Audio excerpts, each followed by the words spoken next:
অভিষেক বন্দ্যোপাধ্যায় তিনি গতকাল সোনারপুরে যান, সেখানে জনরোষের শিকার হন এবং তারপর সোজা হাসপাতালে। যদিও দুটি বড় হাসপাতাল অভিষেক বন্দ্যোপাধ্যায়কে ভর্তি নেয়নি, তারপর তাকে বাড়িতে পাঠিয়ে দেওয়া হয়। আর এরপরেই প্রশ্ন উঠছে যে অভিষেক বন্দ্যোপাধ্যায়ের অসুস্থতা কতটা গুরুতর। কারণ মমতা বন্দ্যোপাধ্যায় তিনি গতকাল একেবারে অভিযোগ করেছেন যে অভিষেকের চিকিৎসা হয়নি, তার চিকিৎসা করানো হয়নি, তাকে ভর্তি করা হয়নি, কারণ বিজেপি এবং পুলিশের চাপ ছিল। এই অভিযোগ মমতা বন্দ্যোপাধ্যায়। এবং তারপরেই প্রশ্ন উঠতে শুরু করেছে যে কতটা অসুস্থ অভিষেক বন্দ্যোপাধ্যায়। যে খবর পাওয়া যাচ্ছে অভিষেকের চিকিৎসা একেবারে জমকালো আয়োজন করা হয়েছে, হাসপাতাল ফিরিয়েছে, তাই বাড়িতেই হাসপাতালের পরিকাঠামো, রাজকীয় আয়োজন। অয়ন শর্মা আমাদের প্রতিনিধি একেবারে সরাসরি আমাদের সঙ্গে রয়েছেন। অয়নের কাছ থেকে আরো বিস্তারিত আমি জেনে নেবো এই বিষয়ে। অয়ন, অভিষেক বন্দ্যোপাধ্যায় তিনি কতটা অসুস্থ যে তার চিকিৎসার জন্য বাড়িতে এরম রাজকীয় আয়োজন? কি আয়োজন একটু শুরুতেই জানাও।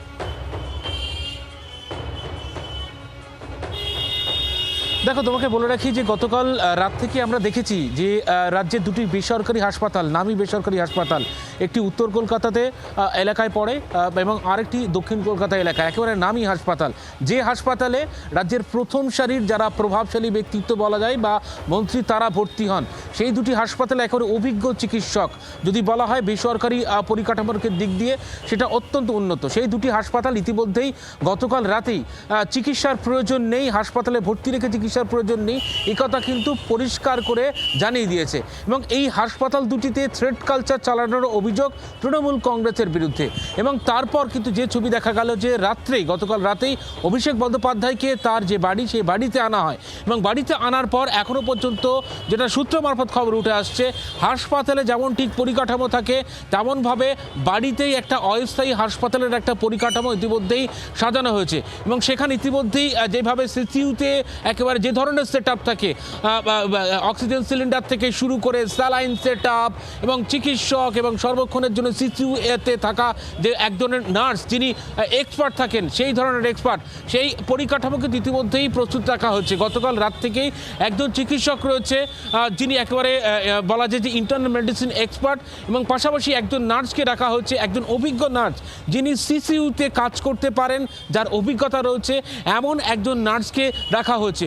পাশাপাশি একেবারে অক্সিজেন সিলিন্ডার মজুদ রাখা হচ্ছে এবং একাধিক কিন্তু পরিকাঠামো, সেই পরিকাঠামো একেবারে প্রস্তুত রাখা হচ্ছে। এবং তোমাকে বলে রাখি ইতিমধ্যেই সকাল থেকে যে খবর পাওয়া যাচ্ছে, যেহেতু গতকাল আমরা বেলভিউ হাসপাতালের দেওয়া যে প্রেসক্রিপশন, সেই প্রেসক্রিপশন দেখেছি, সেখানে যে ওষুধগুলো অভিষেক বন্দ্যোপাধ্যায়ের জন্য প্রেসক্রাইব করা হচ্ছে সেগুলো খুবই বেসিক ওষুধ। তারপরে রাজকীয় পরিকাঠামো, হাসপাতালের পরিকাঠামো বাড়িতে তৈরি করার কি কোনো প্রয়োজন ছিল? অভিজ্ঞ চিকিৎসকরা কি বলছেন? দেখো, অভিজ্ঞ চিকিৎসকদের তরফ থেকে ইতিমধ্যে সার্টিফিকেট তারা দিয়েছেন যে হাসপাতালে ভর্তি রেখে চিকিৎসার প্রয়োজন নেই, এবং একেবারে কতগুলি ওষুধ তারা লিখে দিয়েছিলেন।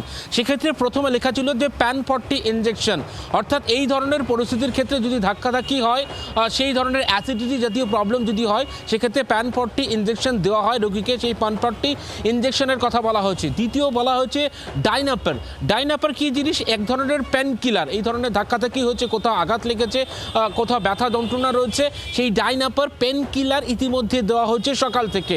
এছাড়াও এক ধরনের রিঙ্গাল ল্যাকটেজ সলিউশন, সেই সলিউশন দেওয়া হচ্ছে, স্যালাইন দেওয়া হচ্ছে। স্যালাইন কখন দেওয়া হয়? একজন মানুষকে স্টেবল করার জন্য, যদি কোনো হেজিটেশন থাকে, ভমিটিং এই ধরনের টেন্ডেন্সি থাকে, সেক্ষেত্রে স্যালাইন দিয়ে অনেকটা স্টেবল করা হয়। সেগুলো কিন্তু প্রাথমিকভাবে বাড়িতে দিতে বলা হয়েছিল গতকালই, হাসপাতাল থেকে প্রেসক্রিপশনে উল্লেখ রয়েছে। কিন্তু ভর্তি রেখে যে প্রয়োজন নেই, চিকিৎসার প্রয়োজনে, সে কথা কিন্তু জানিয়ে দেওয়া হয়েছে। কিন্তু এবার তোমাকে বলে রাখি যে কেন এখন কেমন রয়েছেন অভিষেক বন্দ্যোপাধ্যায়, যেটা সূত্র মারফত খবর, সুস্থই রয়েছেন। গতকাল রাতে বাড়ি ফেরার পর রাতে বাড়ির খাবার খেয়েছেন তিনি, এবং অত্যন্ত ওরিয়েন্টেড রয়েছেন। একেবারে অয়ন, তুমি তার শারীরিক পরিস্থিতির দিকে নজর রাখো। আপাতত তোমায় ধন্যবাদ। অয়ন শর্মা আমাদের প্রতিনিধি সরাসরি আমাদের সঙ্গে ছিলেন। বাংলার আওয়াজ, বাঙালির আবেগ, জি 24 ঘন্টা।